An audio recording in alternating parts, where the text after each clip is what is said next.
आह, महाराज जी, श्री गोपाल भट्ट गोस्वामी जी, बहुत सूक्ष्म में सुना देता हूं थोड़ी सी राधा रमण जी की प्राकट्य की कथा। श्री गोपाल भट्ट गोस्वामी जी, आप दक्षिण भारत में श्रीरंगम, जो कि हम श्री वैष्णवों का मूल स्थान है, जहां पर श्री रंगनाथ भगवान शेष शैया पर पौड़े हैं, वहां के श्री रंगनाथ भगवान के मुख्य पुजारी जो हैं, जो उनकी सेवा करते थे, उन्हीं के ही पुत्र हुए श्री गोपाल भट्ट गोस्वामी। यदि आदि में जाकर के देखा जाए तो श्री राधारमण लाल जी के अर्चक श्री गोपाल भट्ट प्रभु भी आपका परिवार पूरा रामानुज वंश, रामानुज परंपरा के। पर श्रीमन चैतन्य महाप्रभु जब दिग्विजय करते हुए और भारत भ्रमण करते हुए जब श्री रंगम पहुंचे और वहां आप श्री रंगनाथ प्रभु का जब दर्शन कर रहे थे, तब गोपाल भट्ट गोस्वामी जी के पिताजी ने जब आपको देखा, तो आपको देख करके उनको वह अनुभव हुआ जो पहले कभी किसी को देख के नहीं हुआ। और आपने उनसे निवेदन किया कि आप मेरे घर चल करके विराजिए, वहीं रहिए। चैतन्य महाप्रभु जब घर गए, सबने आकर के प्रणाम किया, तभी छोटे से श्री गोपाल भट्ट गोस्वामी आए और जैसे प्रणाम किया तो महाप्रभु श्री चैतन्य का अति अनुराग, अति वात्सल्य उस बालक को प्राप्त हुआ जो गोपाल भट्ट जी। आपने रात्रि निवास करके अगले दिन जाने का जब भाव रखा, तो गोपाल भट्ट गोस्वामी जी के पिताजी बोले चैतन्य महाप्रभु से कि प्रभु अब तो नहीं जा सकते आप। बोले क्यों? बोले आज से चातुर्मास शुरू हो गया, अब तो 4 महीने आपको यहीं रहना पड़ेगा। और इसलिए श्री चैतन्य महाप्रभु को 4 महीने वहां रहना पड़ा। और इसी बीच में नन्हे बालक गोपाल भट्ट जी चैतन्य महाप्रभु के पास आते, उनसे वार्ता करते, उनके साथ प्रसाद पाते, वे अपना खूब वात्सल्य उनको प्रदान करते। और इन्हीं 4 महीनों में निर्माण हो गया एक ऐसे बालक का जो वृंदावन को निधि प्रदान करे। और कालांतर में फिर गोपाल भट्ट गोस्वामी जी को आपने आज्ञा की, चैतन्य महाप्रभु ने, कि आप सुंदर श्री शालिग्राम प्रभु की सेवा प्रारंभ करो। और तब मुक्तिनाथ से, जहां हम अभी कथा करने जा रहे हैं, यहां कथा 4 को विश्राम करके 6 से बंबई के पास उल्लासनगर में कथा करेंगे और वहां कथा विश्राम करके फिर कुछ दिन इधर उधर प्रवास करते हुए 21 तारीख से श्री मुक्तिनाथ धाम में कथा है, नेपाल में, जहां मुक्तिनाथ मंदिर से थोड़ी ऊपर ही दामोदर कुंड है, जहां से श्री शालिग्राम भगवान प्रकट होते हैं। ऐसा कहते हैं कि हाथ में तुलसी पत्र लेकर के जाइए और जैसे ही दामोदर कुंड में आप पधराओगे तुलसी पत्र, तो आपके हृदय के अनुकूल शालिग्राम जी अपने आप आकर के तुलसी जी से चिपक जाते हैं और वही शालिग्राम भगवान फिर सेवा में विराजते हैं। पर अब शासन प्रशासन नेपाल के सरकार ने बहुत प्रतिबंधित कर दिया है। एक तो मुक्तिनाथ से 3 दिन की ट्रैकिंग करके पहुंचते हैं, तो वो भी बहुत दुर्गम है। हेलीकॉप्टर जाता है पर 7-8 मिनट ही बस रुकता है। अगर आप 8 मिनट में वापस नहीं आए तो हेलीकॉप्टर आपको छोड़ के उड़ जाएगा, क्योंकि उसका इंजन बंद हो जाता है, बहुत ऊंचाई पर है। तो वहां जाते हैं लोग, प्रणाम करते हैं, प्रणाम करके दर्शन करके आ जाते हैं। पर हमारे पूज्य पिताजी महाराज और पुराने आचार्य तो वहां जा जा करके शालिग्राम जी लाए हैं। आज भी घर में जो शालिग्राम विराज रहे हैं वहीं से आए हैं, दामोदर कुंड से ही आकर के विराजे। तो श्री शालिग्राम भगवान की सेवा गोपाल भट्ट गोस्वामी जी करते हैं और आचार्य चरण की आज्ञा से खूब प्रेम और भाव से ठाकुर जी की मधुर सेवा चलती है। वृंदावन में बड़े बड़े उत्सव होते रहते थे। राधा वल्लभ लाल जी प्रकट हुए थे, श्री राधा गोविंद देव प्रकट हुए, मदन मोहन प्रकट हुए, सबके ठाकुर प्रकट हुए, तो सबके उत्सव होते थे। और उन उत्सवों को देख करके श्री गोपाल भट्ट गोस्वामी जी के चित्त में, मन में भाव आता था कि मैं भी अपने ठाकुर जी का उत्सव करूं। एक बार ठाकुर जी का मधुर झूला उत्सव कर रहे थे और उसी बीच श्री हरिराम व्यास जी का आगमन हुआ और हरिराम व्यास जी आए। सब रसिक जन बढ़िया बढ़िया पद पदावली गा रहे थे। हरिराम व्यास जी से कहा, ठाकुर जी बढ़िया झूला में झूल रहे हैं शालिग्राम भगवान, कुछ गाओ।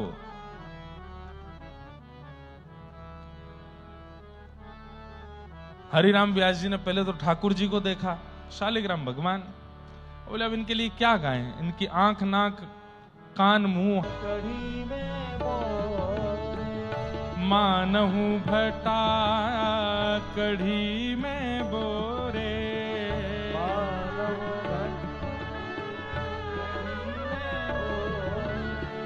अंग लगायो चंदन,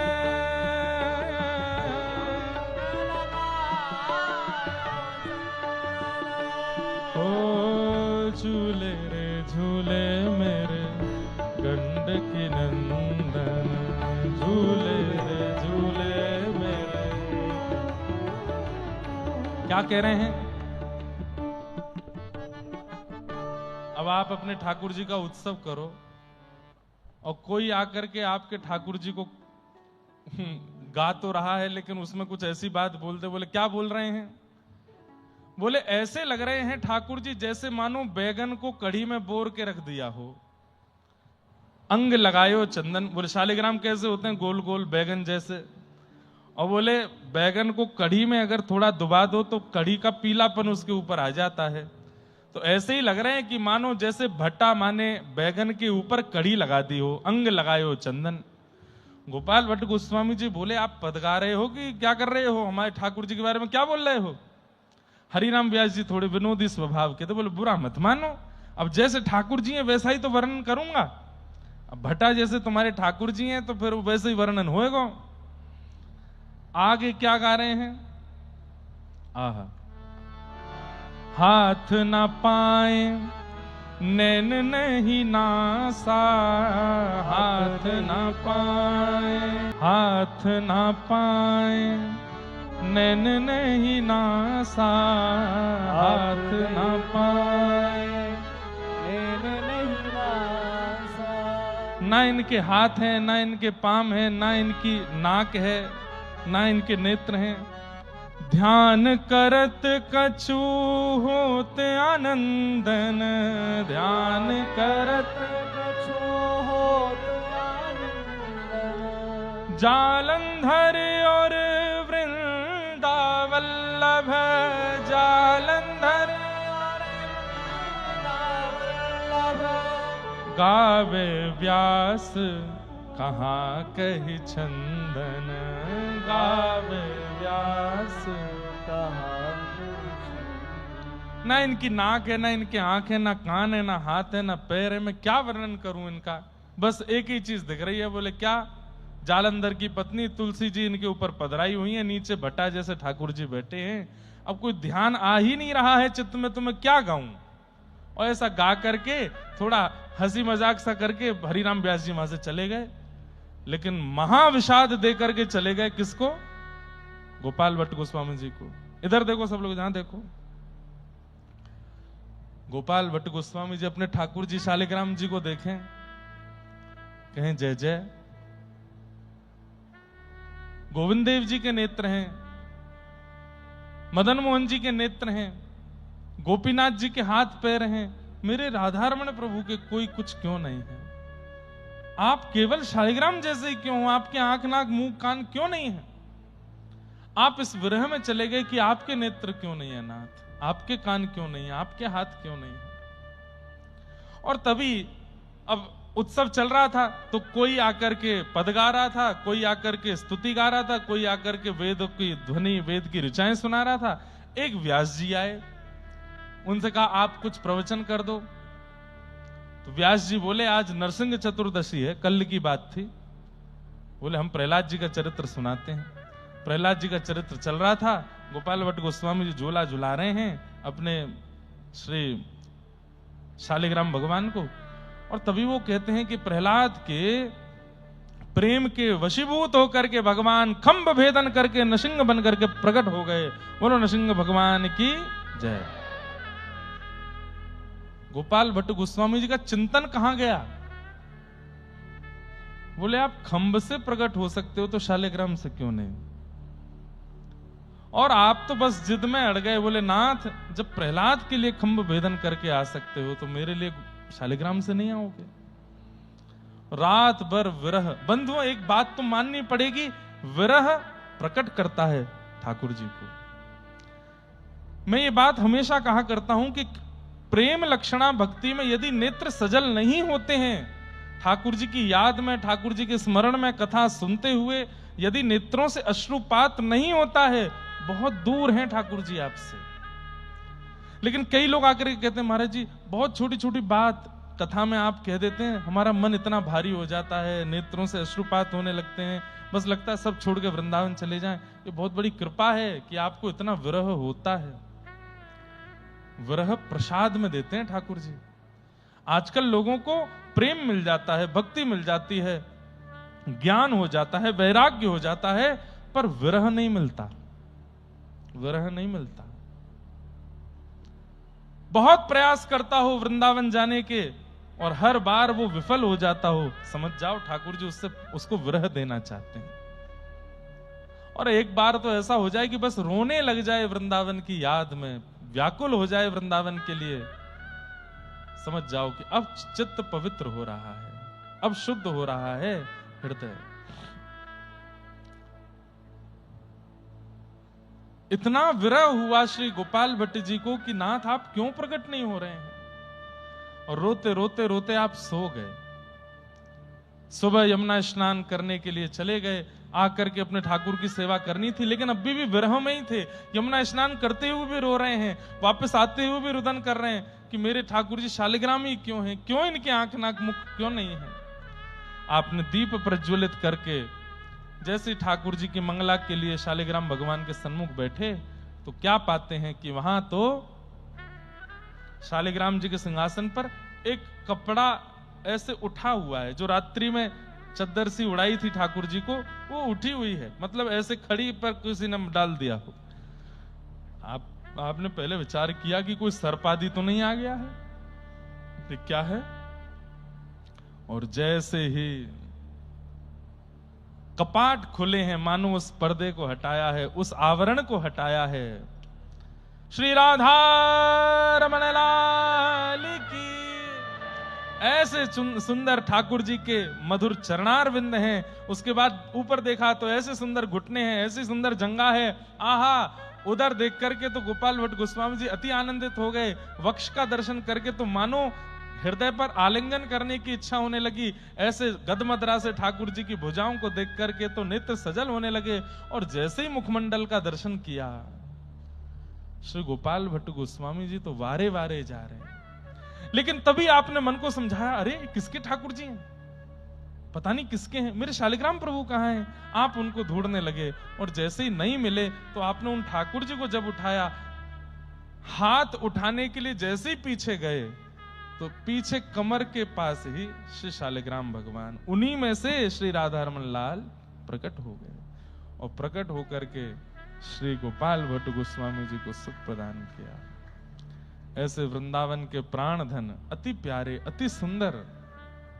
कथा आती है कि गोपाल भट्ट गोस्वामी जी रोज गोविंद देव, गोपीनाथ और मदन मोहन जी दर्शन करते थे।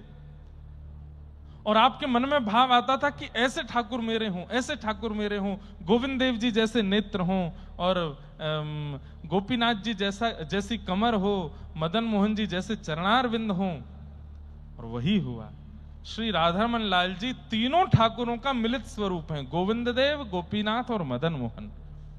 मुखमंडल श्री गोविंद देव जैसा है, वक्ष और कटी भाग श्री गोपीनाथ जी जैसा है, और चरणारविंद मदन मोहन जी जैसे हैं।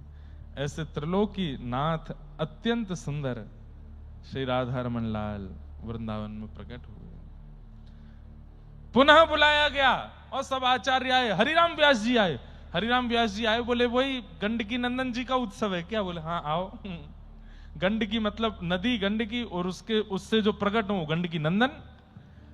अब जैसे ही जाकर के दर्शन किए, महाराज रूप झांकी देख करके अब हरिराम व्यास जी रो में। गोपाल भट्ट गोस्वामी बोले क्या कह रहे थे, मानो भट्टा कड़ी में बोरे। अब देखो अब कैसे लग रहे हैं। आहा, चांद सा सलोना मुख, लटें घूंघरारी हैं, चांद सा सलोना पे घुंघराली, भोए हैं कटीली आंखें तिरछी कटारे हैं। भोए हैं कटीली आंखें तिरछी कटारे। हो या को चंदन सो महके बदन हो मेरा, या पे अटक गया मन हो मेरा, या पे अटक गया। राधा रमण मेरो, राधा रमण रे, राधा रमण मेरो, राधा रमण रे। राधा रमण मेरो, राधा रमण रे, राधा रमण मेरो, राधा रमण। मोर मुकुट साजे छवि अति प्यारी, मोर मुकुट साजे छवि अति प्यारी। ओ मोर मुकुट साजे छवि मनोहारी, मोर मुकुट साजे री गलबन माल सोहे जाऊं वारी वारी, गलबन सोहे यशोदा दुलारी। ओ हे नंद नंदन यशोदा दुलारे, हे नंद नंदन यशोदा दुलारे। राधा रमण राधा रमण वृंदावन वारे। राधा रमण राधा रमण वृंदावन वारे। वृंदावन वारे प्यारे रमण बिहारी, मोटे मोटे नैन आखी तेरे छिकटारे। वृंदावन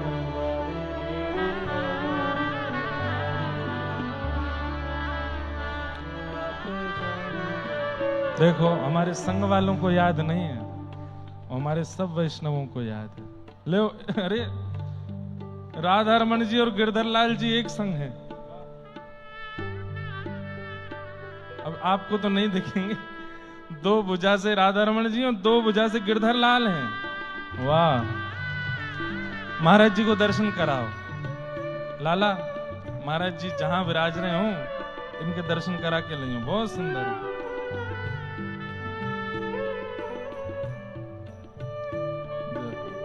बहुत प्यारे।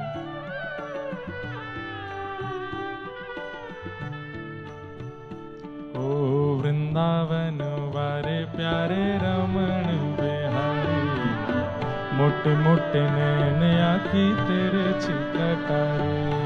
वृंदावन वारे मोटे मोटे नैन आखी तेरे छिकटारे। ओ मत जइयो हाँ मत जइयो, मत जइयो, ओ मत जइयो हाँ मत जइयो, मत जइयो। जादू करे गो बिहारी, वृंदावन वारे प्यारे रमण बिहारी, मोटे मोटे नैन आखी तेरे छिकटारे।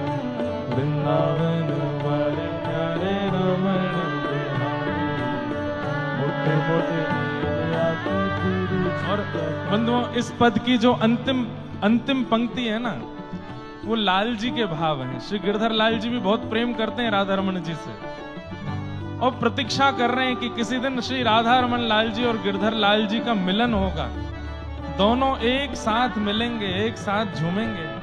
वैसे अंतरंग लीला में तो झूमते ही हैं, पर कभी हम वैष्णवों को भी पता नहीं, ऐसा हो तो नहीं सकता है, लेकिन लाल जी प्रतीक्षा कर रहे हैं कि कभी राधा रमन लाल जी मुझसे मिलें। और श्री लाल जी क्या गा रहे हैं?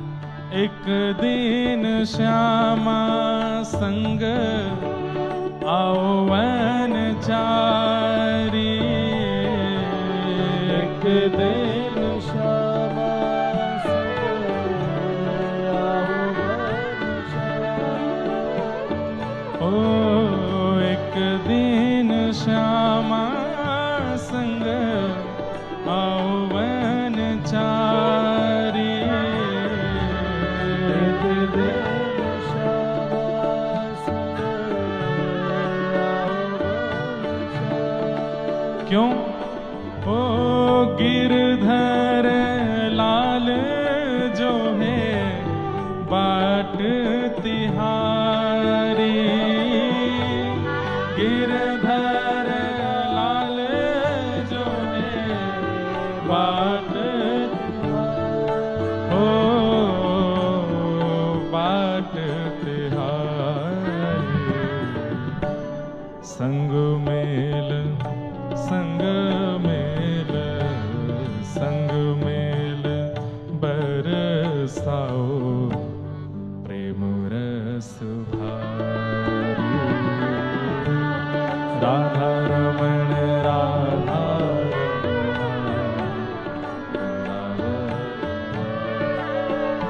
ओ राधा रमण राधा रमणा वृंदावन वारे।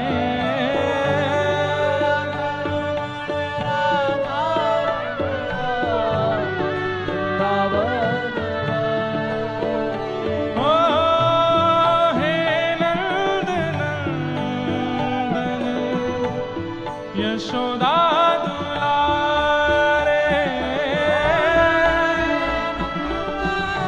आइए यशोदा ओ हे नंद नंदन यशोदा दुलारे।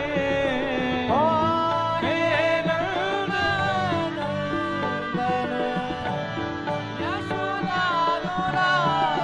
रे राधा रमण राधा रमण वृंदावन वारे।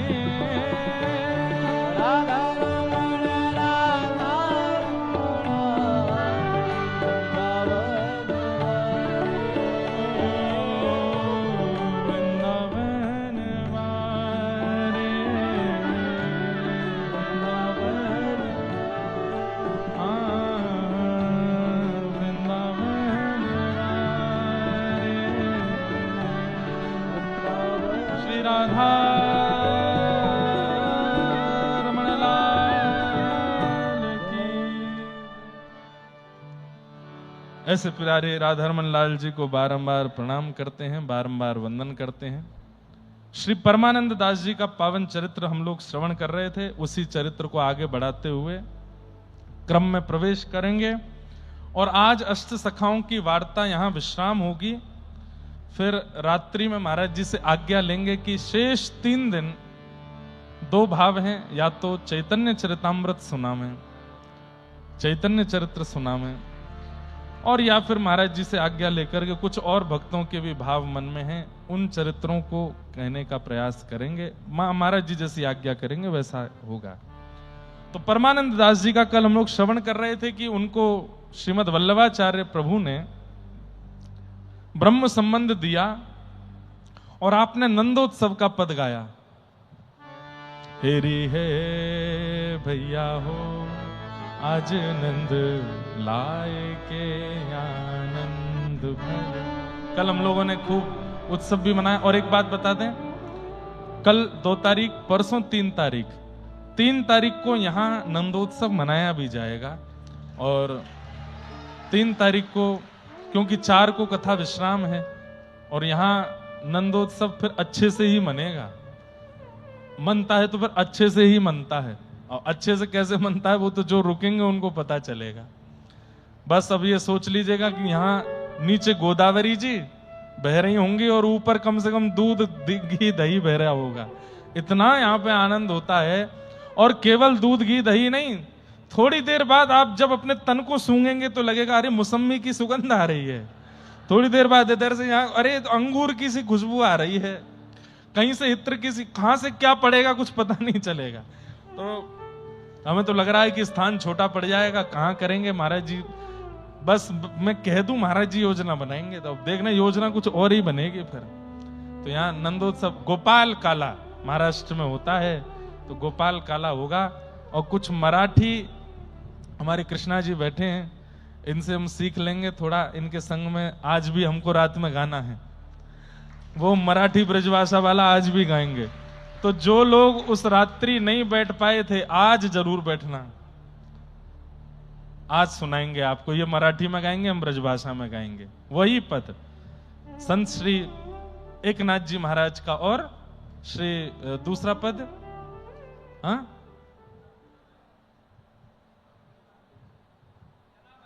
जो वो जो बांका बांका वाला भजन है वो किनका है? अभंग लकरा लकरा लकरा है? माइक दो भाई, माइक दो। कान एक पाम से लंगड़ा है? जनाबाई का है, वो जनाबाई का है। तो का है, एकनाथ जी का है, एकनाथ जी का। और जो वो है ग्वारियों वाला वो संत नामदेव जी का है।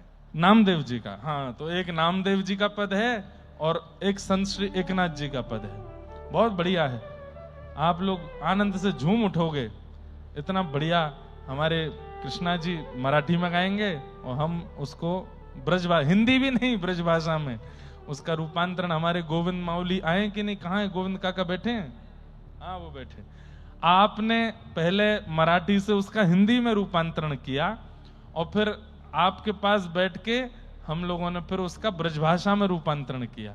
अब ये ठाकुर जी की कृपा है कि वो बिल्कुल एग्जैक्ट ताल में, स्वर में, सब में बिल्कुल बैठ गया है। जैसे मानो श्री एकनाथ जी ही ब्रजभाषा में गा रहे हों, जैसे मानो श्री नामदेव जी ही ब्रजभाषा में गा रहे हों, ऐसा उसका बढ़िया निर्माण हुआ है। आज रात्रि में उत्सव होगा।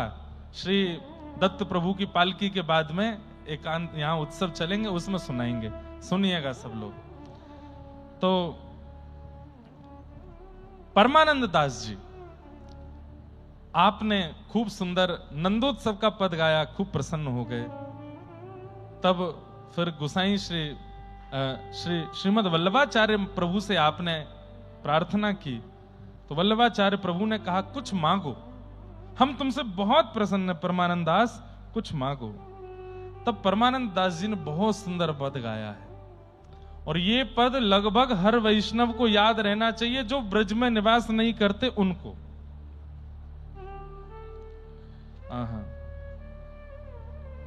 बहुत सुंदर पद है। परमानंद दास जी क्या मांग रहे हैं? नंदोत्सव की बधाई में मांग रहे हैं।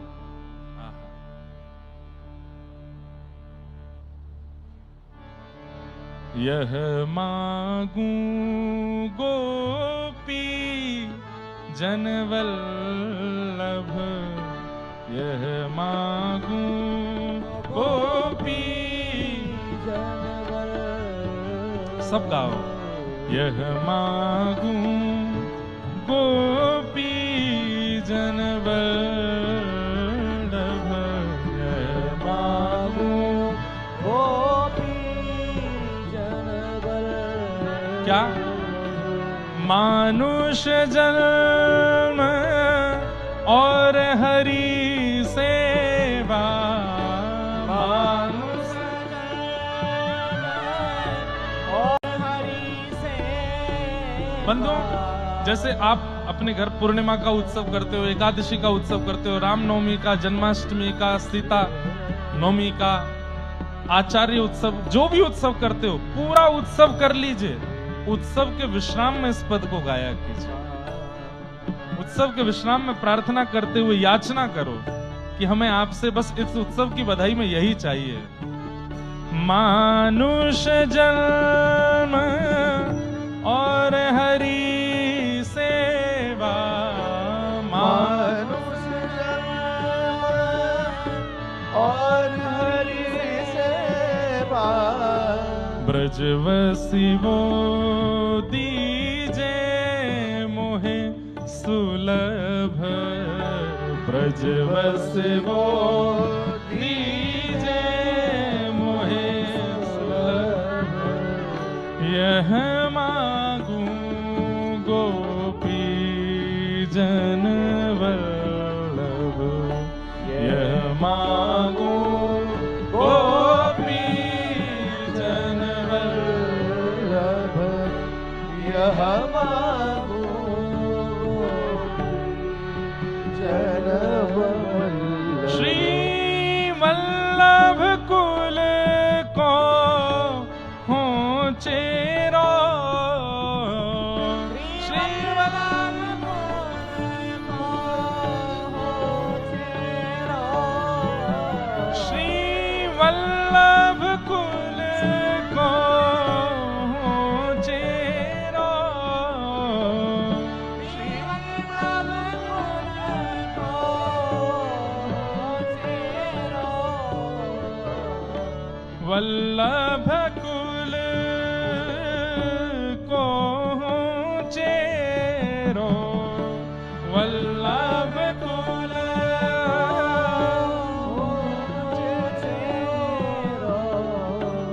वैष्णव जन को दास कहाँ, वैष्णव जन को दास ओ यह मांगू गोपी जन वल्लभ, यह मांगू गोपी जन वल्लभ। और क्या चाहिए? श्री यमुना जल नित प्रतिन्हाऊं, श्री यमुना जल नित प्रतिन्हाऊं, मन क्रम वचन कृष्ण गुण गाऊं, मन क्रम वचन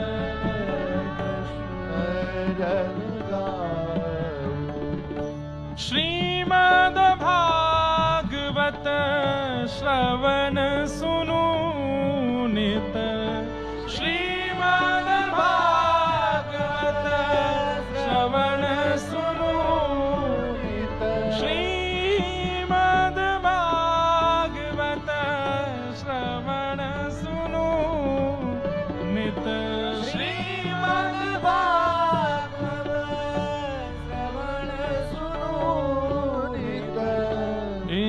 तज चित कहूँ मनत ना लाऊं, इन तज चित कहूँ मनत ना लाऊं, यह मांगो गोपी जन वल्लभ, यह मांगू गोपी जन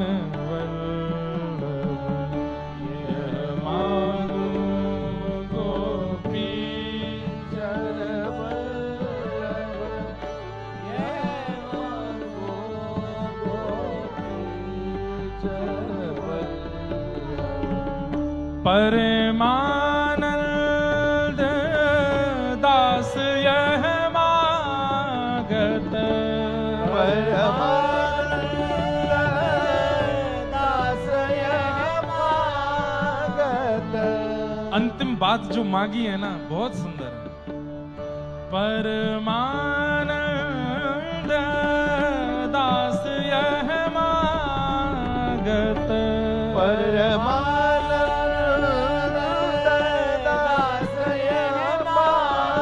क्या? नित निरखूं कबहू ना अघाऊं, नित निरखो कबहू ना अघाऊं। परमानंद दास यह मागत नित निरखूं, मैं आपको नित्य देखा करूं लाल जी, और आपको देखने से मेरा मन कभी भरे ना, मेरे नेत्र पलक झपक ना भूल जाए, ऐसी कृपा कर दो मैं आपको नित्य निरखा करूं। हे परमानंद दास यह मागत, परमानंद दास यह मागत, परमानंद दास यह मागत, परमानंद दास यह मागत। नित निरखूं कबहू ना गाऊं, नित निरखूं कबहू ना गाऊं, यह मांगूं गोपी जन वल्लभ, यह मांगूं गोपी जन वल्लभ, यह मांगो गोपी जन वल्लभ, यह मांगो यह मांगूं गोपी जन, हाँ यह मांगूं गोपी जन, हे यह मांगूं गोपी जन वल्लभ। 9 वस्तु मांगी हैं और 9 परिपूर्ण अंक होता है, 9 से बड़ा कोई अंक नहीं है। और इन 9 वस्तुओं में वो मांगा है श्री परमानंद दास जी ने जो एक प्रेमी भक्त की इतनी ही याचना है, इससे ज्यादा कुछ चाहिए भी नहीं उसको। यहां बैठे जितने भी प्रेमी भक्त बैठे हैं, इससे ज्यादा कोई कामना होगी नहीं। पहला क्या मांगा? मानुष जन्म, मानव देह, क्योंकि नृदेह माध्यम सुलभम सुदुर्लभम प्लवम सुकल्पम गुरुकर्ण धारम मयानुकूलेन नभस्वते ऋतम पुमान भवाब्धिम न तरेत आत्मा। सब लोग इधर देखो, ध्यान से सुनो।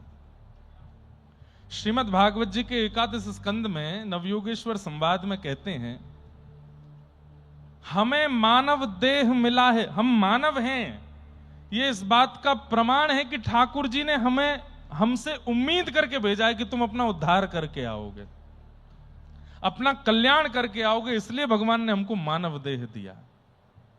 भाई किसी ने अपनी गाड़ी उधार पर दी है तो इसलिए दी है कि तुम अपने काम से जा रहे हो, वो काम करके आओगे।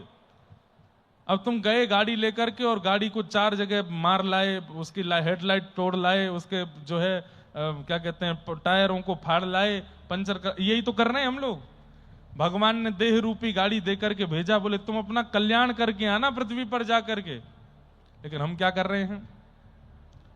इस देह रूपी गाड़ी का सर्वनाश करके ले जाते हैं, इसमें दुनिया भर के रोग लगवा देते हैं, दुनिया भर के विषयों में संलिप्त कर देते हैं। ये रोग विषय क्या हैं? खूब सारे कांटे स्क्रैच लगा दिए हमने ठाकुर जी की गाड़ी पे। फिर इसमें सुंदर सुंदर यंत्र लगे थे, गाड़ी में यंत्र लगे होते हैं, ट्रैफिक कॉर्ड लगा है, सुंदर लाइट लगी हुई है, बढ़िया बढ़िया सब हमने सब तोड़ फोड़ मचा दिया, मन बुद्धि सबको विकार युक्त कर दिया। इतना मतलब गाड़ी को कीचड़ में घुमा रहे हैं, ब्रेकरों पे उछाल रहे हैं, जहां नहीं ले जाना चाहिए वहां भी गाड़ी को घुमा रहे हैं, तो गाड़ी की स्थिति कैसी हो जाएगी? हमारी वही स्थिति हो रही है। ठाकुर जी ने देह दिया कि चलो जाओ, इसके भीतर अपनी आत्मा को ले जाकर के पृथ्वी पर जाके अपना उद्धार करके आओ, कल्याण करके आओ।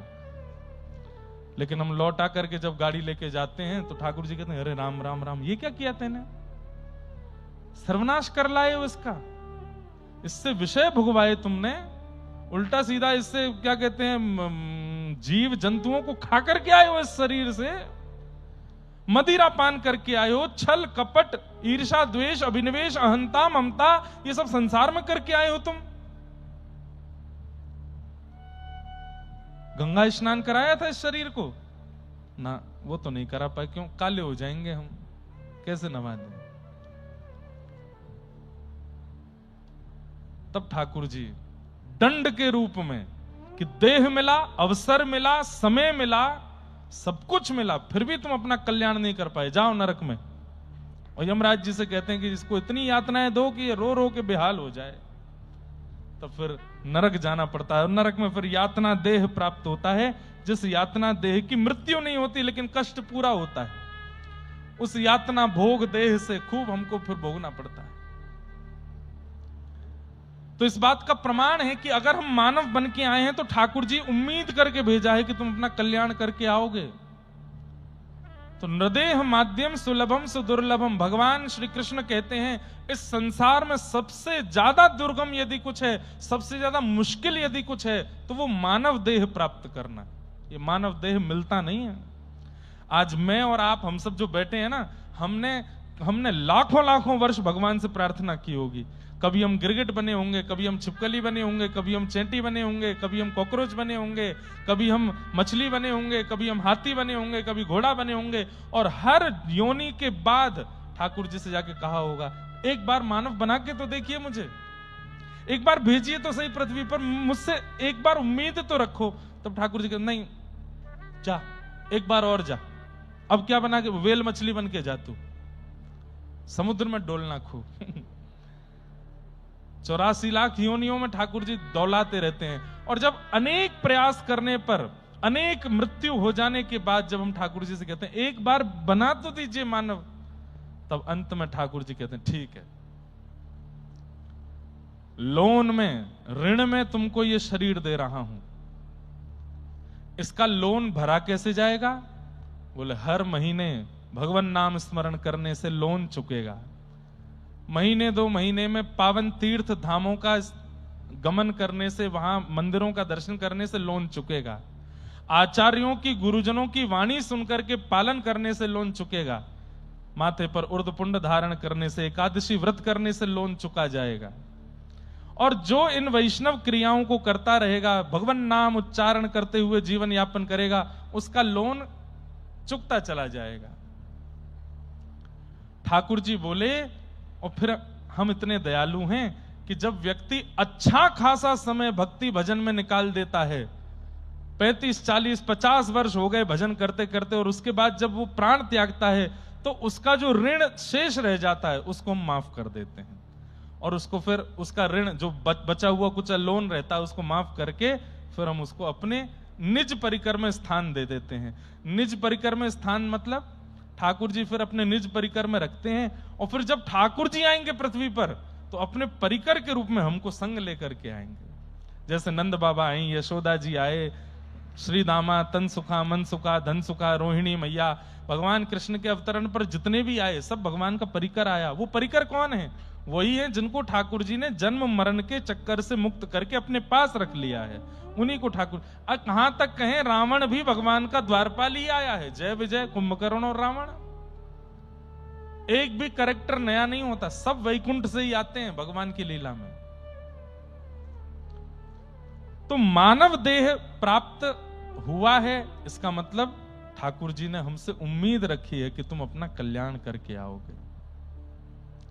लेकिन हम यहां आकर के जब अपने कल्याण की बात नहीं सोचते तो ठाकुर जी बहुत दुखी होते हैं। अपना कल्याण नहीं कर पा रहा है, क्यों अनुष्ठान कर रहे हैं, क्यों अग्निहोत्र धारण कर रहे हैं, क्यों मंत्र दीक्षा ले रहे हैं, क्यों इतने नियम। आज हमने अपने सुबह शिष्यों को कितने नियम बता दिए, बाद में मैं खुद ही डर रहा था पता नहीं कर पाएंगे कि नहीं, पर मन में आया कि अभी तो और भी बताने हैं, ये तो थोड़े ही बताए हैं, पर सब करेंगे। क्यों? सीधी बात, उद्देश्य क्या है? भगवत प्राप्ति। उद्देश्य क्या है? गिरधर लाल जी की प्रसन्नता। उद्देश्य क्या है? श्री राधारमण लाल जी की चरण सन्निधि। और उस उद्देश्य के लिए हमें जो करना पड़े हम सब करेंगे। इस संसार में आकर के विषय भोग नहीं ना, इन सब के लिए नहीं आए हैं।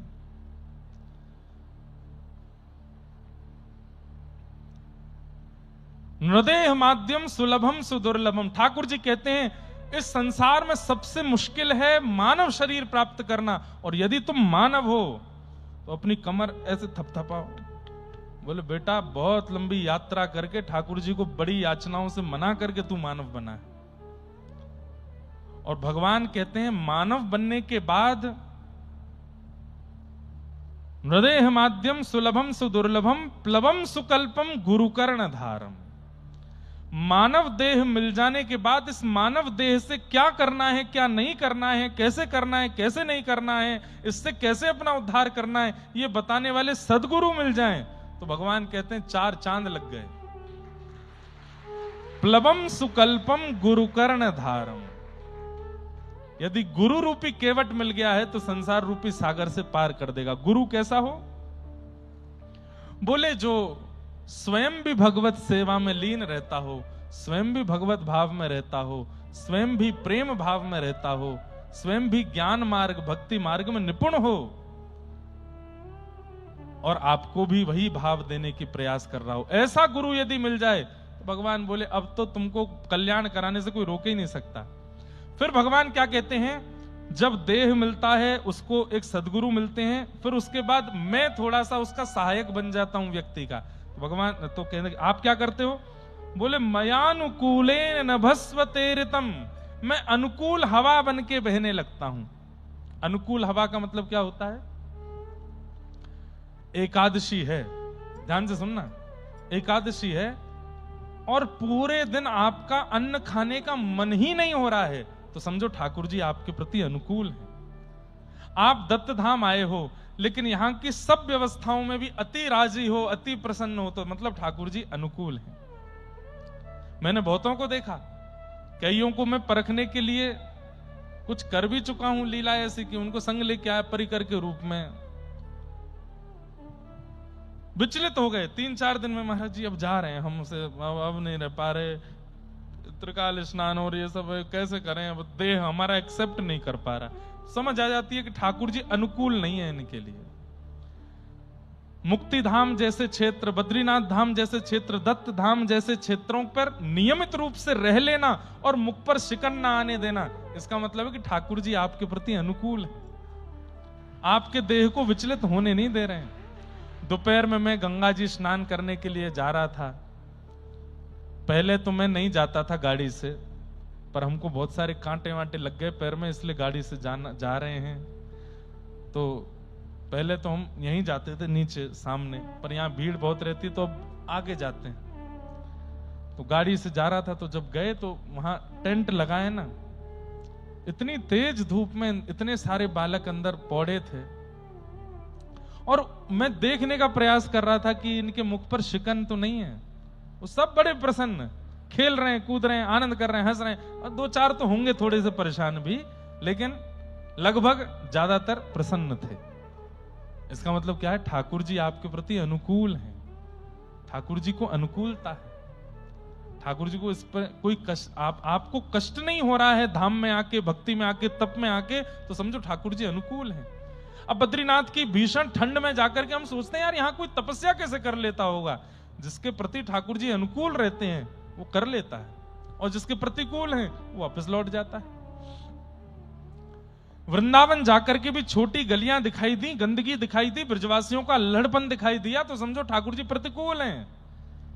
लेकिन वृंदावन जाकर के भी छोटी गलियां, ब्रजवासियों का व्यवहार और जो कुछ भी था वो सब भी इतना भाया, इतना भाया, इतना भाया, तो समझो ठाकुर जी अनुकूल है।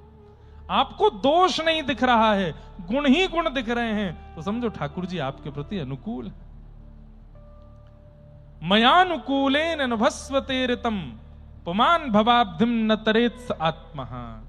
भगवान कहते हैं कि मानव देह मिला, सदगुरु मिले, मेरी कृपा अनुकूलता मिली, इन तीनों के मिलने के बाद भी वह व्यक्ति यदि जीते जी मेरी प्राप्ति नहीं कर पाया तो ऐसे व्यक्ति की शरीर में आत्मा जकड़ करके अपनी आत्महत्या कर लेती है। उस व्यक्ति की आत्महत्या मानी जाती है जो मानव देह प्राप्त करके भी मेरी प्राप्ति नहीं कर पाता, मेरा दर्शन नहीं कर पाता। मतलब बिना हरि दर्शन किए अगर हम संसार से चले गए वो वास्तविक आत्महत्या मानी जाएगी। हमने अपनी आत्मा को शरीर में घोट करके मार दिया। क्यों? इस आत्मा को कभी परमात्मा का दर्शन नहीं कराया, उनका अनुभव नहीं कराया। इसलिए नित्य प्रति चाहे आप धन कमाइए, खूब धन कमाओ, मेरे सबरे भाई बहन जितने यहां बैठे खूब धन कमाओ, और इतना धन कमाओ, इतना धन कमाओ, इतना धन कमाओ कि एक समय आने पर 2 मिनट में सब छोड़ छाड़ करके आ जाओ हमारे संग भक्ति पथ में चलना, सब कथाओं में। और जो धन कमाया है उससे आगे के जीवन में केवल भजन में लगाइएगा उसको। अभी युवा हैं, ज्यादातर सब युवा बैठे हैं, किसी की 20 वर्ष उम्र है, 25 वर्ष उम्र है, 30 वर्ष उम्र है, 45 वर्ष तक तो धुआंधार कमाओ, 50 मान लो, चलो 50 तक कमाओ, और उसके बाद यहीं हो लेना संग में।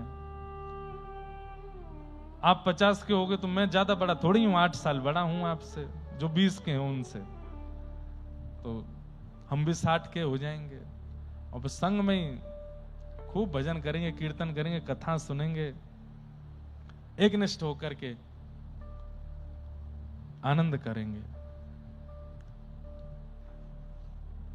मैं वक्ता बनूं तुम श्रोता बनो, मैं वक्ता बनूं तुम श्रोता बनो, मैं वक्ता बनूं तुम श्रोता बनो, मैं वक्ता बनूं तुम श्रोता बनो, मैं वक्ता बनूं तुम श्रोता बनो, मैं वक्ता बनूं तुम श्रोता बनो। हो भागवत में मिलेंगे ओ मोहना, भागवत में मिलेंगे ओ मोहना, भागवत में मिलेंगे ओ मोहना, भागवत में मिलेंगे ओ मोहना, हो तेरे संग में रहेंगे ओ मोहना, तेरे संग में रहेंगे ओ मोहना, ओ तुम्हें कभी ना छोड़ेंगे ओ मोहना, तुम्हें कभी ना छोड़ेंगे ओ मोहना। फ्यूचर प्लान्स बनाइए अपने, टारगेट रखो, इतनी कमाई करनी है, और फिर क्या करना है, हो गिरिराज वास में पाऊं, व्रज तज कहीं अनंत न जाऊं, हाँ भी गिरिराज वास में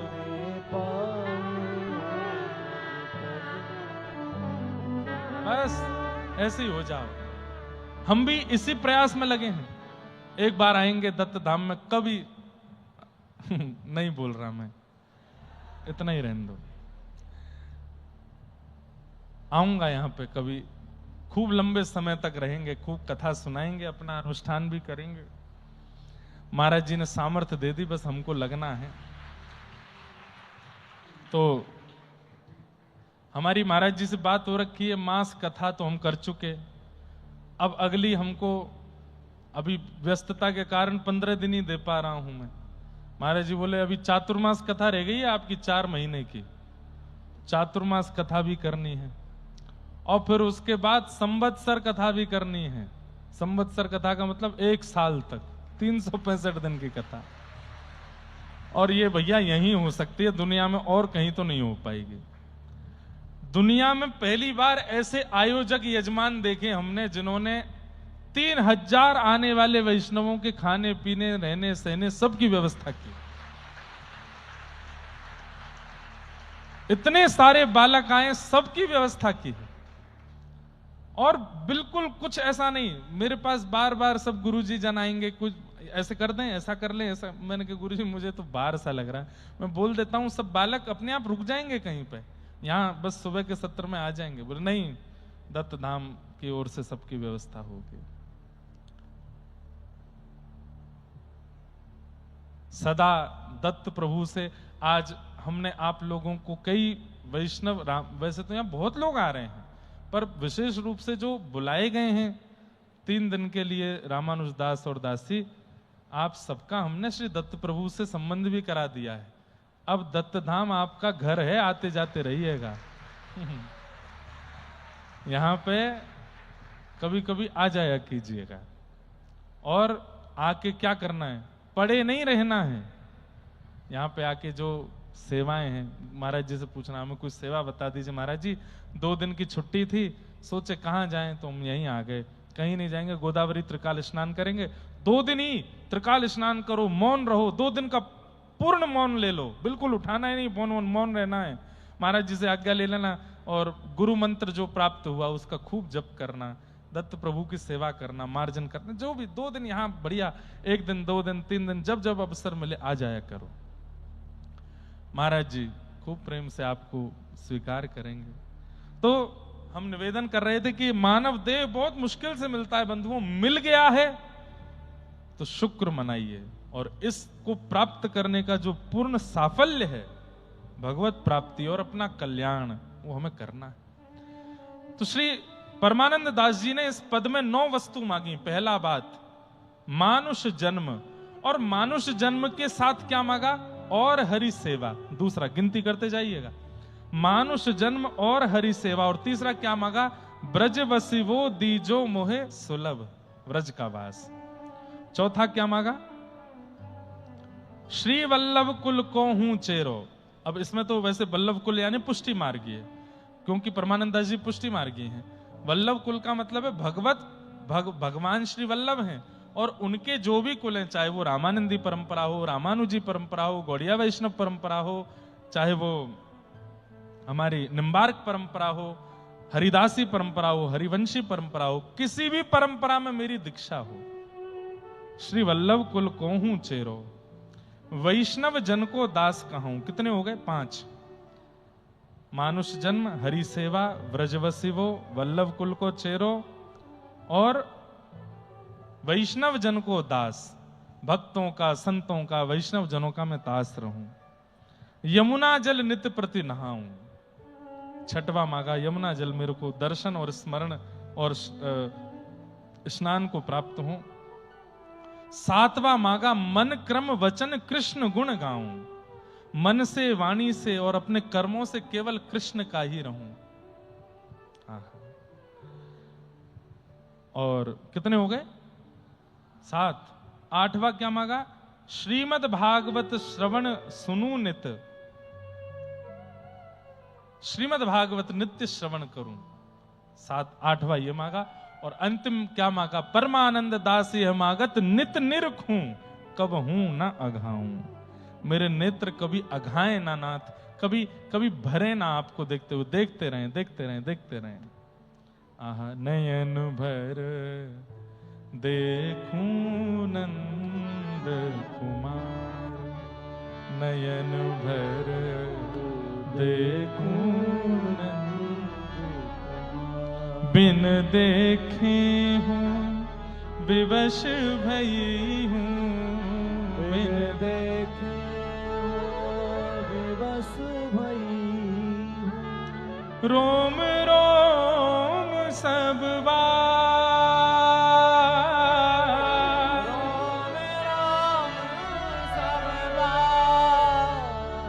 नयन भर देखूं नंद कुमार, नयन भर देखूं।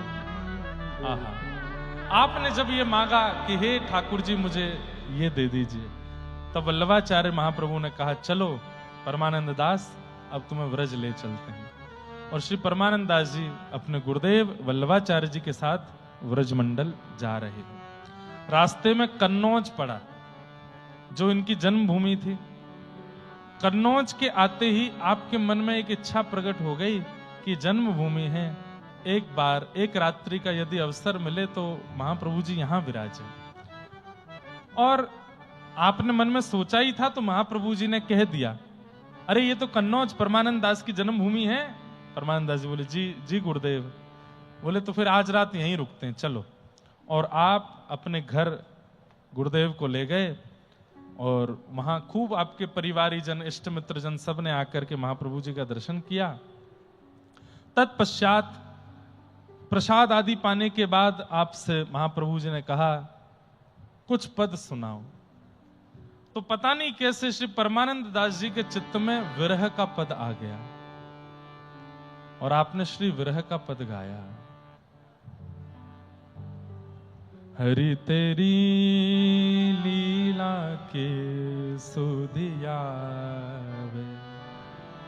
हरि तेरी लीला के सुधि।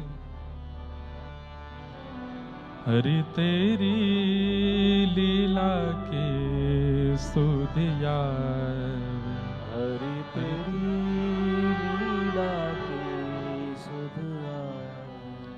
कमल नयन मनमोहन मूरत, कमल नयन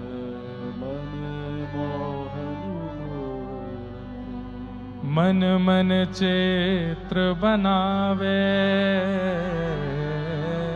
मन मन चित्र बनावे। लीला की सुधिया, हरि तेरी लीला की सुध आवे। एक बार जही मिलत मया करी, एक बार मिलत माया सो कैसे बिसरावे, सो कैसे बिसरावे। मुख मुस्कान बंक अवलोकन, मुख मुस्कान बंक अवलोकन। हे मुख मुस्कान बंक अवलोकन, मुख मुस्कान बंक अवलोकन। चाल मनोहर भावे, चाल मनोहर भावे। हरि तेरी लीला की सुधिया, हरि तेरी लीला की सुध आवे। परमानंद प्रभु श्याम ध्यान करी, परमानंद प्रभु श्याम ध्यान करी। ऐसे विरह गवावे, ऐसे विरह गवावे। हरि तेरी लीला की सुधिया, हरि तेरी लीला की सुध आवे। आपने जैसे ये पद गाया, इस पद को सुनते ही श्रीमद् वल्लभाचार्य जी महाराज मूर्छित हो गए, ठाकुर जी के विरह में मूर्छित हो गए। नित्य ठाकुर जी का दर्शन करने वाले, नित्य ठाकुर जी को अपने सन्मुख देखने वाले आचार्य महाप्रभु श्रीमद् वल्लभाचार्य मूर्छित हो गए। और कोई 1-2 मिनट, 10 मिनट, 15 मिनट, 1 घंटे के लिए नहीं, 3 दिन के लिए मूर्छित हो गए। 3 दिन के लिए मूर्छित हो गए। 3 दिन तक आपको होश नहीं आया। परमानंद दास जी तो बड़े व्याकुल हो गए, अरे मैंने ऐसा पद क्यों गाया, मेरे गुरुदेव ऐसे हो गए। तब 3 दिन बाद जब मूर्छा टूटी, उस दिन परमानंद दास जी ने संकल्प ले लिया, आज के बाद मैं विरह के पद नहीं गाऊंगा।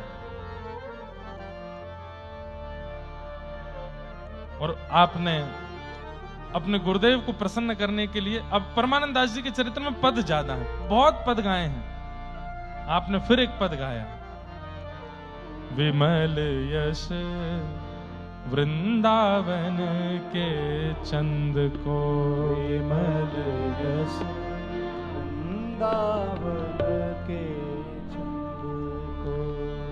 कहा प्रकाश सोम सूरज को, कहा प्रकाश सोम सूरज को। जो मेरे गोविंद को, जो मेरे गोविंद को। कहती यशोदा और आगे, कहती यशोदा और आगे। वैभव आनंद कंद को, वैभव आनंद कंद को। विमल जस वृंदावन के चंद को।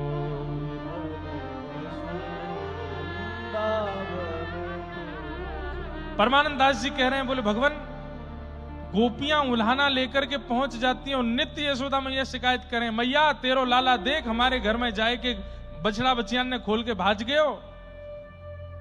वत्सान मुंचन क्वचित समये क्रोश संजात हास।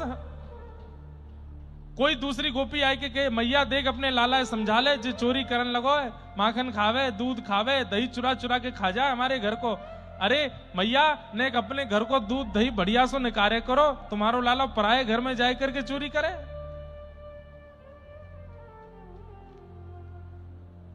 कोई गोपी आए करके कह रही है, मेरे बालकन को नोच के भाग गए हो। कोई गोपी आके कह रही है, मेरे सत्यनारायण भगवान के सिंहासन पे पिल्लान ने बैठा के भाज गए हो। पिल्ला जाने ग्राम सन्न के बालक। एक दिन यशोदा मैया बोली, लाला इन सब गोपीन को मोह बंद करनो मोए, इन सबन को बड़ो अवसर मिल गयो तेरे बारे में कहवे को। ये आया है करके मोसो तेरी इतनी शिकायत करें लाला, मुझको अवसर चाहिए, काउदना कछु ऐसो करके दिखा लाला कि इन गोपीन को मैं दिखा दूं कि देखो मेरो लाला। ठाकुर जी बोले, मैया तू चिंता मत कर, प्रतीक्षा कर, तेरो लाला ऐसा अवसर देखो, ऐसा अवसर देखो, मैया तो को ना बोलन नहीं पड़ेगी, पूरा विश्व तेरे लाला को यश गावेगो, तू प्रतीक्षा कर बस मैया। लाला तेरे पाम पड़ू, चोरी छोड़ दे। बोले मैया अभी तो ना छोड़ूंगा, जब तक अवसर ना आ रहा तब तक तो करन दो। मैया ने गणपति भगवान बिठा दिए। गणपति जी से बोली, 1.25 मन लड्डू को भोग लगाऊंगी, मेरे लाला की चोरी छुड़वाए दो। लेकिन ठाकुर जी ने चोरी नहीं छोड़ी। तो एक दिन मैया बोली, लाला तू चोरी छोड़ दे, मैंने गणेश जी के लड्डू के भोग बोल रखे हैं। बोले मैया चोरी छोड़ूंगा वाके बाद लड्डू को भोग लगावेगी। बोले हाँ। बोले ना, पहले लड्डू को भोग लगा, फिर गणेश जी आके चोरी छुड़वाएंगे मेरी। 1.25 मन लड्डू भोग मंगाए। ठाकुर जी ने अपने सबरे सखा आमंत्रित कर दिए, मधुमंगल, श्री दामा, तनसुका, मनसुका, धनसुका सबरे बुला लिए। बोले कहा, बोले आज 1.25 मन लड्डू आ रहे हैं घर पे। बोले वो तो गणेश जी के। बोले गणेश जी थोड़ी पामेंगे, हम ही पामेंगे। यशोदा मैया ने सामने 1.25 मन लड्डू रख दिए, गोदी में लाला बैठे, मधुमंगल, श्री दामा सब बैठे हैं। मैया बोली, तुम काहे को आए हो? बोले मैया चोरी हम भी तो करें, गणेश जी के हम प्रणाम कर लेंगे तो हमारी चोरी छूट जाएगी। ठीक है। मैया ने बढ़िया सुंदर लड्डू पधराए और हे गणपति बप्पा आंख बंद करके प्रणाम करने लगी, कोई स्तुति पाठ आदि करने लगी। इतने में ठाकुर जी और सबरे सखा उठे, गणेश जी के सामने थे, भोग जो लग रहा है उसी में से लड्डू उठा उठा के खा गए।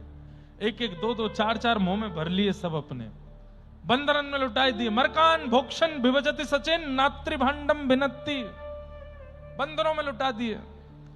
मैया की जब तक स्तुति पूरी भई तब तक तो सपा सट चट है गई पूरी थाली। और ठाकुर जी हाथ जोड़ के बैठे,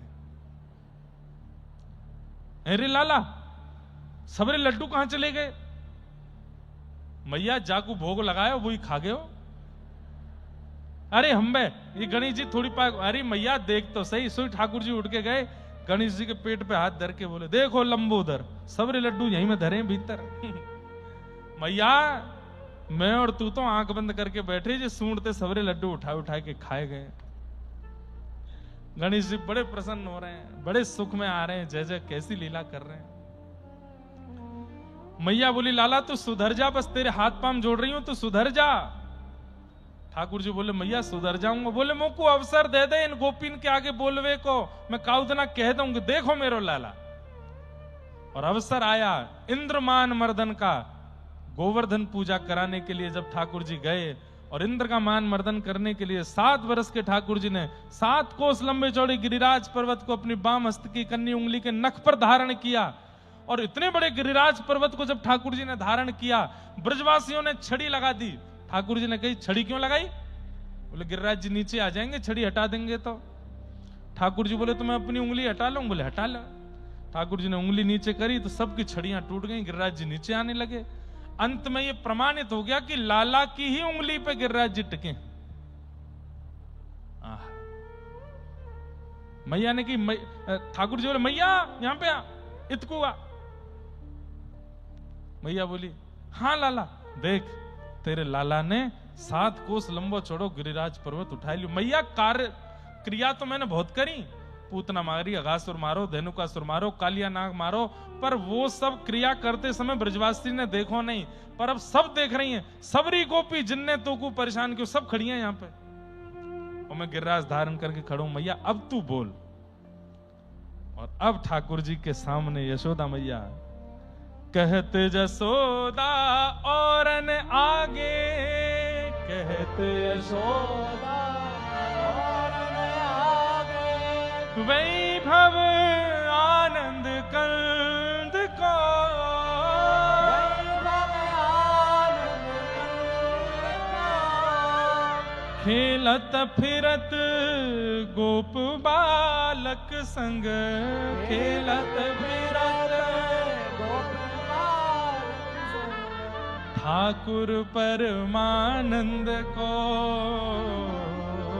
ठाकुर परमानंद को, विमल जस वृंदावन के चंद को, विमल जस वृंदावन के। अरे हमारे नाना जी सुनायो करते कि जब ठाकुर जी ने गिरिराज जी धारण किए, वाके बाद में सबरी ब्रजवासी गोपी जो है काएं अपनी छोरी इनको संबंध लेके आए गई लाला के काजे। और यशोदा मैया के द्वार पर बड़ी बड़ी गोपी खड़ी हैं अपनी छोरी ने लेके, मैया हमारी लाली को बहू रूप में स्वीकार करो। ऊपर अटारी पे ठाकुर जी खड़े हैं और खिड़की से मैया या कीते ना करूंगो। बोले क्यों? मैं कारी बहू कारो, अमावस्या में खो जाएंगे दोनों। मैया या कीते ना करूंगो, क्यों? वो खुड्डी है, खुड्डी मतलब जिसके दांत नहीं होते। ठाकुर जी का महाराज ऐसा यश हो गया है, गिरिराज जी उठाने के बाद तो ठाकुर जी स्टार बन गए ना ब्रजमंडल में। मधुमंगल श्रीदामा तो पूरे दिन एक किताब लेके चलते हैं। बोले क्यों? ठाकुर जी की पधरामनी होती है घर घर में, हमारे घर कब आएंगे प्रसाद पावे लाला। तो मधुमंगल सीतामा कहें कहाँ बनाओगी पहले ये बताओ। तो गोपी बोले हम मोहनथार बनाएंगी, मेवा बाटी बनाएंगी, काजू की कटली बनाएंगी, ये बनाएंगे वो बनाएंगे। ये तो वानू बनाई, कछु अलग बनाओ। बोले कहाँ बनाए? आम के पकौड़ा बनाओ। आप लोग हंस रहे हो, आम के पकौड़ा बनते हैं। और जब आम मनोरथ होता है ना ठाकुर जी का, सब आम की सामग्री, आम की पूड़ी, आम की सब्जी, आम को अब कैसे बनते हैं तो ठाकुर जी जाने। एक बार एक मनोरथ में मैं भी सम्मिलित हुआ था, आम का मनोरथ, सब कुछ आम का, और ठाकुर जी पाते हैं। तो विमल यश वृंदावन के चंद को। इस पद को सुनकर के श्रीमन महाप्रभु वल्लभाचार्य जी के मन में थोड़ी सी शांति हुई, आप हंसने लगे, खिलखिलाने लगे। तब आगे की यात्रा पर गए, वृंदावन पहुंचे। पहले गोकुल गए, श्री यमुना जी का दर्शन करके महाप्रभु जी ने यमुना जी का यश परमानंद जी से गाने को कहा। कलिंद कली कलमश हरनी। परमानंद दास जी ने श्री यमुना जी का सुंदर पद गाया, और यमुना जी को प्रणाम करते ही परमानंद दास जी की दृष्टि ही बदल गई। वो जहां देख रहे हैं वहीं लगता है कि इस वृक्ष के पीछे श्याम सुंदर, उस पर्वत के पीछे श्याम सुंदर, इस गली में श्याम सुंदर। यमुना जी को प्रणाम करते परमानंद दास जी कह रहे हैं कि उनको जहां देख रहे हैं वहीं ठाकुर जी दिखने लगे।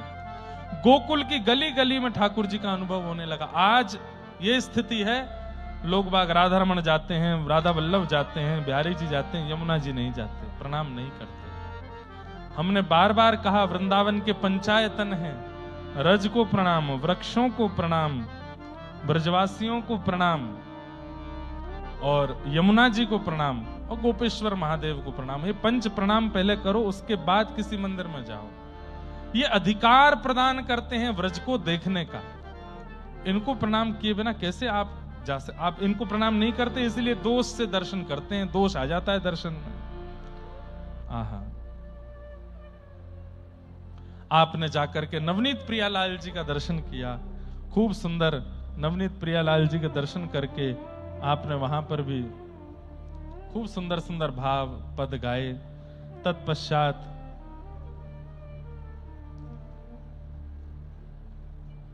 गुसाई जी ने आज्ञा की कि अब आप गोवर्धन चलो। और श्री गोवर्धन जाकर के जब आपने निकुंज नायक भगवान, बंधुओं श्रीनाथ जी के बहुत सारे नाम हैं, मैं ऐसा कह दूं तो कोई अतिशयोक्ति नहीं। श्रीनाथ जी नाम अब ज्यादा प्रचलित हो गया, पर जब ठाकुर जी गिरिराज जी में प्रकट हुए तब आपका सबसे पहला नाम देवदमन, नागदमन और इंद्रदमन, ये 3 नाम थे। फिर आपका अगला नाम पड़ा गोवर्धन राय, फिर उसके बाद आपको लोग बोलने लगे निकुंज नायक भगवान, और फिर श्रीनाथ। तो अनेक नाम हैं उनके, लेकिन उनका एक बहुत सुंदर नाम है निकुंज नायक लाल। परमानंद दास जी ने जाकर के उनका दर्शन किया। ठाकुर जी ने सुंदर दर्शन करा करके परमानंद दास जी को स्वीकार किया और अपनी निज लीलाओं का दर्शन कराने लगे ठाकुर जी। एक बार एक राजा अपनी रानी के साथ दर्शन करने के लिए श्रीनाथ जी आए, तो उस राजा ने आकर के मंदिर के अधिकारी कृष्णदास जी से कहा कि हमारी रानी जो है उसको दर्शन की अभिलाषा है। बोले करवा देंगे। बोले लेकिन उसकी इच्छा है कि वो जब दर्शन करे तब कोई और नहीं होना चाहिए, बड़ी रानी है, बहुत सुंदर है, लोग उसको देखने लगते हैं, उसको थोड़ा अटपटा लगता है, उसको एकांत में दर्शन करना है, सबको मंदिर से निकाल दो। कृष्णदास जी थोड़े से दुखी तो हुए, वो बोले ठीक है दर्शनार्थियों को रोक देंगे। पर जैसे ही वो रानी भीतर गई तो परमानंद दास जी बैठ के पद गा रहे थे, तो उसने इशारा किया इनको भी निकालो बाहर, कोई नहीं होना चाहिए, मैं अकेली दर्शन करूंगी, रानी हूं मैं। कृष्णदास जी ने परमानंद दास जी से भी कहा कि अब आ जाओ, अभी बड़े घर के राजा रानी हैं, नहीं मानेंगे बात तो कुछ गलत करेंगे। परमानंद दास जी पद गाते गाते जब उठ गए, ठाकुर जी को क्रोध आया और रानी अकेली खड़ी है, ठाकुर जी का दर्शन कर रही है। इतने में ही ठाकुर जी एक रूप से तो उसके सामने खड़े थे और एक रूप से छोटे से ग्वारिया बन करके और गली से बाहर निकल के गए और मुख्य द्वार पे जहां पे 2-2.5 हजार वैष्णव दर्शन के लिए खड़े थे, जाके वहां की किवाड़ खोल के आए गए और सबरे वैष्णव को आ जाओ, गोस्वामी जी ने आज्ञा कर दी, भीतर जाके दर्शन करो। इतनी भीड़ हो गई कि रानी सबके नीचे दब गई। रानी ढूंढने से नहीं मिले, कहां चली गई, स्टैम्पेड जैसा हो गया वहां पर, भगदड़ मच गई। तब जाकर के ढूंढी तो महाराज दर्शनार्थियों के नीचे दबी पड़ी थी। सूरदास जी जोर जोर से हंस रहे थे। तो परमानंद दास जी बोले आप हंसे क्यों, अरे तो कितनी बड़ी घटना हो जाती, रानी पधार जाती। सूरदास जी बोले अरे परमानंद दास तुमने देखी नहीं लीला क्या हुई। बोले क्या हुई। बोले तुम गा रहे थे भीतर बैठ करके और श्री ठाकुर जी को बड़ा प्रसन्नता हो रही थी और तभी यानी आए करके ये नियम बनाए दियो कि सब बाहर निकलो, तुमको भी। तो ठाकुर जी ही ग्वारिया बन के गए। अभी वल्लभाचार्य जी सबसे पूछ रहे मैंने तो आज्ञा करी नहीं द्वार खोलवे की, कौन ने द्वार खोल दिए। सब एक दूसरे पे आरोप लगा रहे हैं, वाने खोलो वाने खोलो वाने खोलो। अंत में पतो नहीं चल रही है, द्वार तो श्री श्रीनाथ जी ही खोल करके आए हैं। और देख वो रानी सबरे दर्शनार्थी के नीचे दबी पड़ी है। ये लीला का अनुभव करके परमानंद दास जी बलैया ले लेंगे, जय हो मेरे लाला, कितने प्यारे हो, कैसी कैसी लीला करते हो आप। तो आज भी ठाकुर जी की ऐसी मधुर लीलाएं होती। गोवर्धन में आप विराजमान हो गए, आपने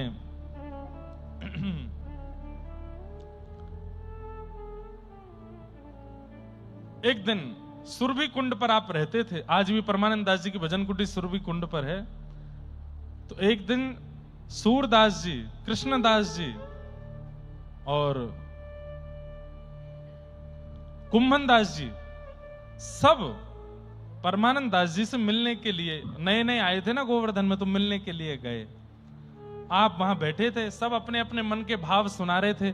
तब सूरदास जी ने कहा आज कोई लीला दर्शन कराओ ना। परमानंद दास जी बोले दोपहर का समय हो रहा है, ठाकुर जी गौचारण करने के लिए गए हैं। बोले गौचारण में कैसी लीला हो रही है, जरा उसका अनुभव तो कराओ। तब आपने एक सुंदर पद गाया और कहा कि दर्शन कीजिए। बोले क्या दर्शन हो रहा है। मीठो मदन गोपाल आज दधी मीठो मदन गोपाल, मीठो मदन गोपाल, आज दधी मीठो मदन गोपाल। ठाकुर जी अपने सब ग्वाल बालों के साथ में गैया चराने के लिए गए हैं और श्री परमानंद दास जी कह रहे हैं, एक बात ध्यान से सुनो, परमानंद दास जी के पद में एक विशेषता है, क्या? कहीं भी यदि मदन शब्द आवे, ध्यान से सुनिए, जीवन में कभी भी परमानंद दास जी के पद पढ़ोगे तो आपको ये सहायता रहेगी इस बात से। मदन शब्द यदि परमानंद दास जी ठाकुर जी के नाम के आगे प्रयोग कर रहे हैं तो इसका मतलब श्री जी साथ में खड़ी हैं, लेकिन श्री जी का प्रकट उजागर नहीं कर रहे हैं, इसलिए मदन बोल दिया है बस। मदन मतलब श्री जी हैं। सबरे ग्वाल बाल कह रहे हैं, लाला आज तो बहुत जोर को लग रहा है दही, बहुत ही बढ़िया लग रहा है। ऐसो दही हम कबहू न चाखो, ऐसा नहीं हम कबहू न चाखो, ऐसो दही हम कबहू न चाखो, ऐसा नहीं हम कबहू न चाखो। सुन गोकुल के नाथ आज दधे, सुन गोकुल मीठो मदन गोपाल, आज दधे मीठो मदन गोपाल, मीठो मदन गोपाल, आज दधे मीठो मदन गोपाल।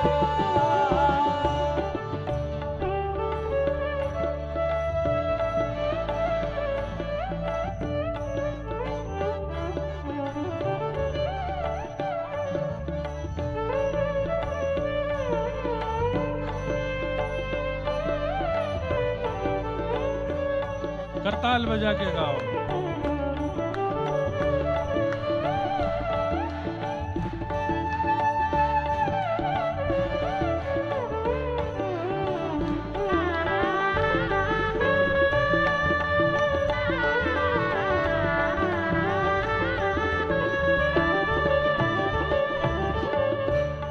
इतना अच्छा दही क्यों लग रहा है?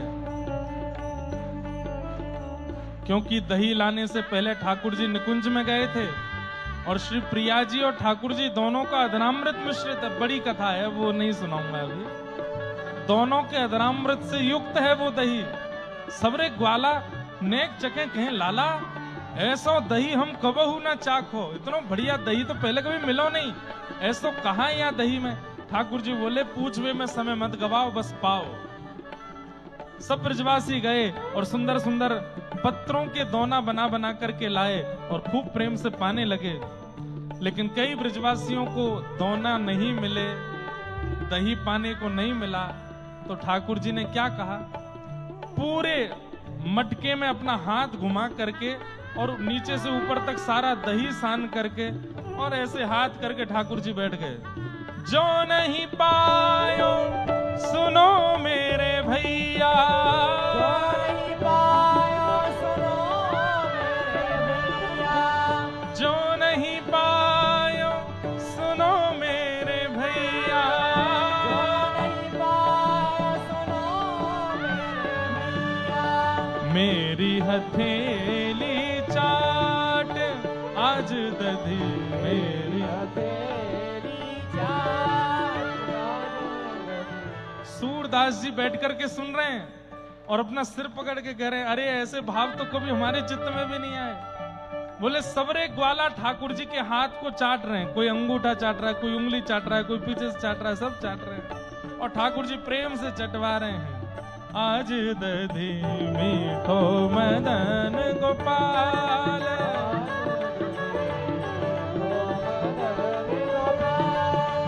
आज दधी मीठो मदन गोपाल।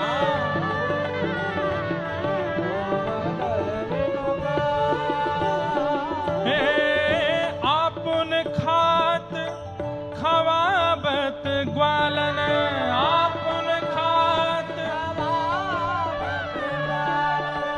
मानस लीला रूप मानस में परमानंद प्रभु हम सब जानत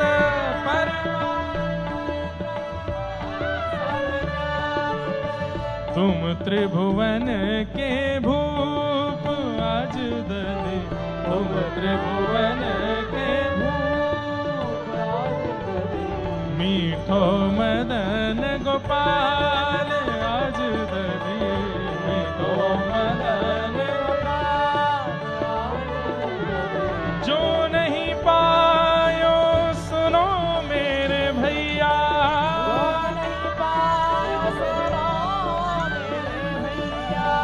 जो नहीं पायो सुनो मेरे भैया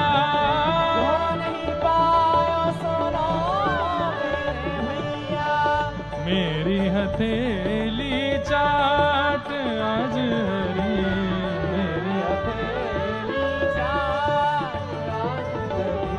मीठो मदन गोपाल आज दरी मीठो मीठो मदन मीठो मदन मीठो मदन गोपाल। ठाकुर जी की मधुर छाक लीला का पद गाकर के आपने सबको आनंदित कर दिया। सूरदास तरीके सब कवि जन आपको वंदन करने लगे। जय हो परमानंद दास, तुम्हारी वाणी को बारंबार प्रणाम है। परमानंद दास जी का बंधुओं एक पद है जो आप सबको याद होना चाहिए। कभी भी घर पर कोई वैष्णव आमे, भक्त आमे, गुरुजन आमे, ये पद गाकर के उनका स्वागत आपको करना चाहिए। नंद नंदन के प्यारे आए मेरे नंद नंदन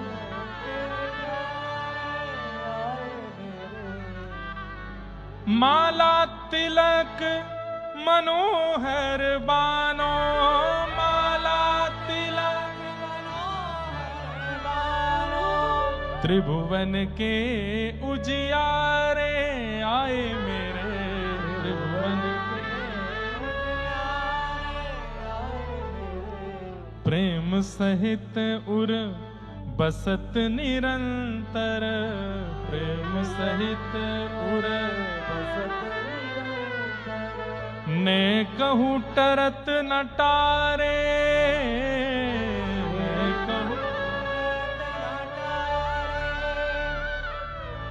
हृदय कमल के मध्य विराजत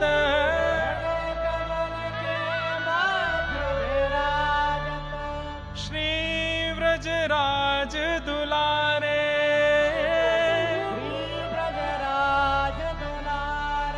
आए मेरे नंद नंदन के प्यारे आए मेरे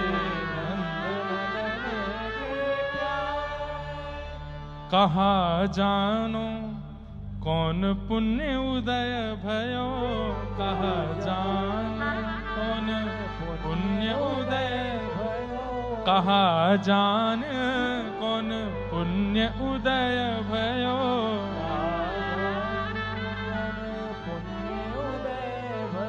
मेरे घर जु पधारे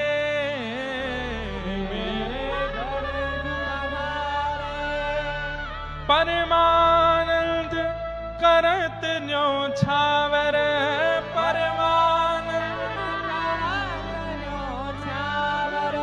वारी वारी बहुवारे आए मेरे अच्छा ये पद याद कर लीजिए। और जब भी घर पे कोई वैष्णव आवे, अरे हम तो कह रहे हैं गुरु भाई गुरु बहन भी आपस में एक दूसरे के घर जाओ तो भी गा दिया करो। आहा देखो हमारे नंद नंदन के प्यारे घर आए। क्योंकि परमानंद दास जी ने ये पद कब गाया था? जब सूरदास आदि सब सुरभि कुंड इनसे मिलने आए तब इन्होंने गाया। और ये सब कौन थे? इनके गुरु भाई थे। गुरु भाई के आते देख इन्होंने ये सुंदर भाव गाया। ऐसे हमारे परमानंद दास जी, मैं जल्दी उनका चरित्र पूर्ण करूं।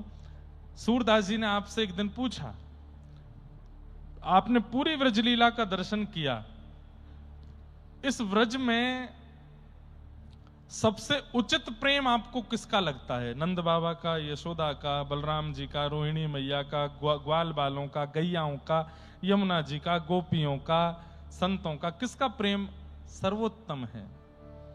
तो परमानंद दास जी ने यहां भी एक पद गाया। अब यहां तो पद में गाते ही रहूंगा, तो मैं बस ऐसे ही बोल देता हूं। गोपी प्रेम की ध्वजा, ये पद गाया। जिन गोपाल कियो बस अपने उर्धरि श्याम भुजा, गोपी प्रेम की ध्वजा। सुरमुनि व्यास प्रशंसा कीनी, उद्धव संत सराही, भूरि भाग गोकुल की बनिता, अति पुनीत जगमाही। कहा भयो जो विप्रकुल जन्मो, जो हरि सेवा नाही, सो ही पुनीत दास परमानंद, जो हरि सन्मुख जाहि। गोपियों का आपने यश गाया। ठाकुर जी, गोपियों का यश सुनकर के ठाकुर जी इतने प्रसन्न हो गए परमानंद दास जी से, अपनी नित्य निकुंज लीला का दर्शन परमानंद दास जी को कराना प्रारंभ कर दिया। ठाकुर जी के नित्य निकुंज लीला का अब दर्शन आपको होने लगा। पुनः जन्माष्टमी आई, आपने फिर से जन्माष्टमी पर एक नया पद गाया। रानी तिहारो घर सुबस बसो, सुनो हूं जसुदा तिहारों ढोंटा, मतलब लाला को नाहत हूं जिनि वार खसो, रानी तिहारो घर सुबस बसो। को करत वेद मंगल ध्वनि, को गाओ को हसो, निरख निरख मुख कमल नयन को, आनंद प्रेम हियो हुलसो। देत आशीष सकल गोपीजन को, अब अति आनंद लसो, परमानंद नंद घर आनंद, पुत्र जन्म भयो जगत जसो। इस प्रकार आपने खूब सुंदर सुंदर और अन्य भावों को गा करके अपने सुंदर भाव प्रस्तुति की। श्रीमद वल्लभाचार्य जी महाप्रभु तो अपनी लीला प्रविष्ट हो गए थे, गुसाई विठलनाथ जी विराजमान थे। परमानंद दास जी अब बस प्रतीक्षा कर रहे थे कि अब ठाकुर जी मुझे बुला लें। और नवमी का दिन था, मध्याह्न का समय था। परमानंद दास प्रभु युगल चरणों का चिंतन कर रहे थे। श्री गुसाई जी ने आपसे जाकर के पूछा, क्या स्थिति है, क्या दिख रहा है? तब आपने किशोरी जी का यश गाया। राधे बैठी अलक सवारती, राधे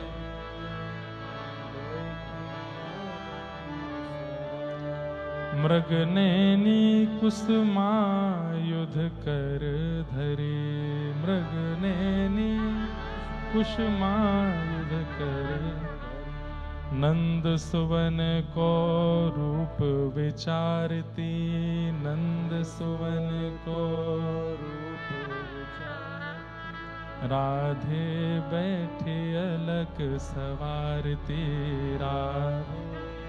किशोरी जी चिंतन में बैठी हैं, अपनी केशों को सुलझा रही हैं, काट रही हैं और मंद मंद मुस्कुरा रही हैं। क्यों? ठाकुर जी को याद कर रही हैं।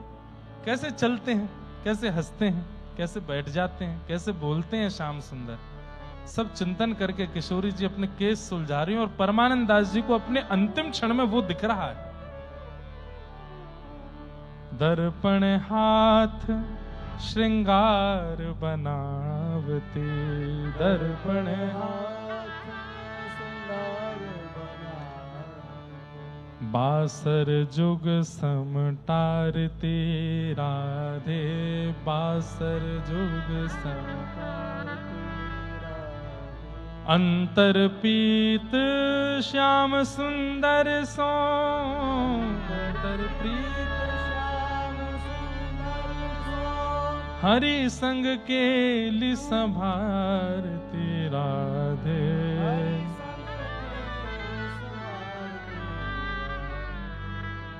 बैठी अलक सवारती, राधे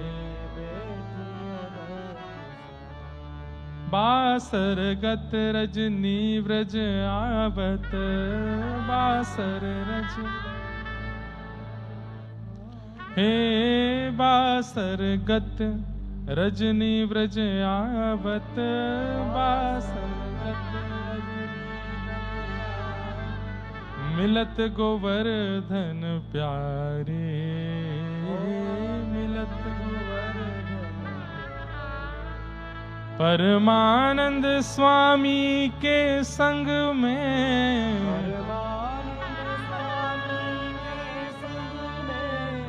मुदित भई व्रज नारी, मुदित राधे बैठी अलक सवारते, राधे बैठी। भाव है कि किशोरी जी बैठी हैं, अपने केस सुलझा रही हैं और ठाकुर जी का चिंतन कर रही हैं। दर्पण हाथ में लेके बैठी हैं, श्रृंगार करती हैं, लेकिन फिर रुक जाती हैं। क्यों? नंद नंदन को मिलना तो है नहीं, तो फिर मैं अपना रूप सजाऊं क्यों जब उनको मिलना ही नहीं है, और किसी को अपने रूप का आस्वादन कराना नहीं है। लेकिन तभी शाम घटा दिखने लगती है, काले काले बादल खिड़की से दिखते हैं और किशोरी जी को मानो संकेत मिलता है शाम घटा आ रही है, मतलब शाम सुंदर तो नहीं आ रहे। और तभी आप अपना श्रृंगार कर लेती हैं और उस शाम घटा से कहती हैं तेरे कारण श्रृंगार कियो है, अब शाम सुंदर सो मिला। तभी आप देखती हैं कि निकुंज वन के अंदर से मधुर मनोहर श्याम सुंदर निकले आ रहे हैं। किशोरी जी दौड़ के जाती हैं और श्री प्रिया प्रियतम दोनों का मिलन हो रहा है। परमानंद दास जी कह रहे हैं मैं वहीं बैठ करके दोनों युगल सरकार के मधुर मिलन का दर्शन कर रहा हूं।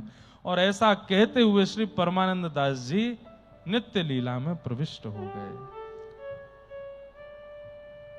अंतिम क्षण ऐसा नहीं बन पाएगा हमारा, बहुत चिंतन करना पड़ेगा, तब जाकर के ऐसी भावना बन सकती है। परमानंद दास जी युगल दर्शन करते हुए नित्य लीला में प्रविष्ट हो गए। ऐसे परमानंद दास जी को हम बारंबार प्रणाम करते हैं। बोलो भक्त वत्सल भगवान की, परमानंद दास की, अष्ट सखाओं की, श्रीमद वल्लभाचार्य महाप्रभु की, गोसाई जी श्री विठ्ठलनाथ की।